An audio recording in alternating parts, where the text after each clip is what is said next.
এখনো পর্যন্ত মুসলমান ওয়াল আসরি ইন্নাল ইনসানা লাফি খুসর, আল্লাহ বলেছেন আসরের ওয়াক্তের কসম, জামানার কসম করে ওয়াল ফজরের ওয়াক্তের কসম করে বলি যে ওই মানুষগুলো সব ক্ষতিগ্রস্তের মধ্যে পড়ে আছে।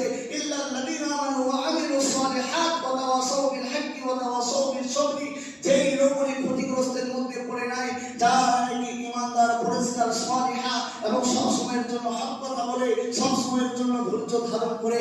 কিন্তু আমাদের মধ্যে দেখা যায় যে আমরা ঈমানদার, সালিহা হতে পারলাম না, আপনাকে হকদারও হতে পারলাম না, আপনাকে ধৈর্যমান হতে পারলাম না। তিনটে দিক আপনার আমার মধ্যে নাই। পরিষ্কার বলে যাচ্ছে ওয়াল আসরি ইন্নাল ইনসানা লাফি খুসর, অর্থাৎ আপনি আমি পরিষ্কার ক্ষতিগ্রস্তের মধ্যে পড়ে গেছি। কারণ হচ্ছে আপনার আমার সামনে থেকে আপনার আমার বাপ দাদার সম্পত্তি ওয়াকফ বিলকে পাস করে আপনার আমার কাছ থেকে ছিপে দিয়েছে। আপনি আমি এখনো পর্যন্ত ওয়াকফ বিলের প্রতি আপনার আমার সচেতন নাই।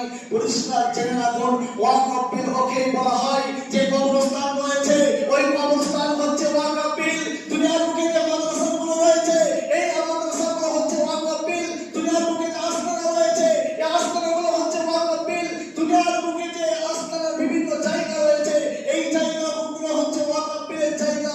এই সমস্ত জায়গাগুলো, সমস্ত খানকাগুলো, সমস্ত ইবাদতের ঘরগুলো, সমস্ত মসজিদগুলো, সমস্ত মাদ্রাসাগুলো, এইগুলো সব ওয়াকফের বিলের মধ্যে পড়ে যায়। সমস্ত বিল পাস হয়ে গেছে। অলরেডি প্রত্যেকটি মসজিদকে রেজিস্ট্রেশন করার জন্য ওই সরকারি ভুক্ত হতে বলা হয়েছে।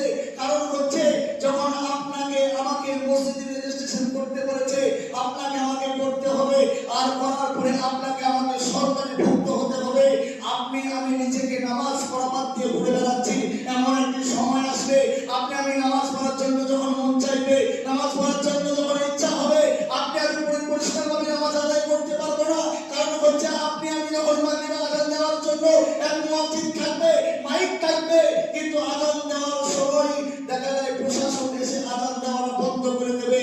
মসজিদ থাকবে, মসজিদের গেট থাকবে, নামাজ পড়ার জন্য যখন ঢুকতে যাবেন, হঠাৎ করে দেখা যায় আপনাকে মসজিদে ঢুকতে দেওয়া হবে না। কারণ হচ্ছে ওয়াকফ সম্পত্তির মধ্যে পড়ে যায়। আপনার আমার রেজিস্ট্রেশন আছে, আপনার আমাকে সরকারি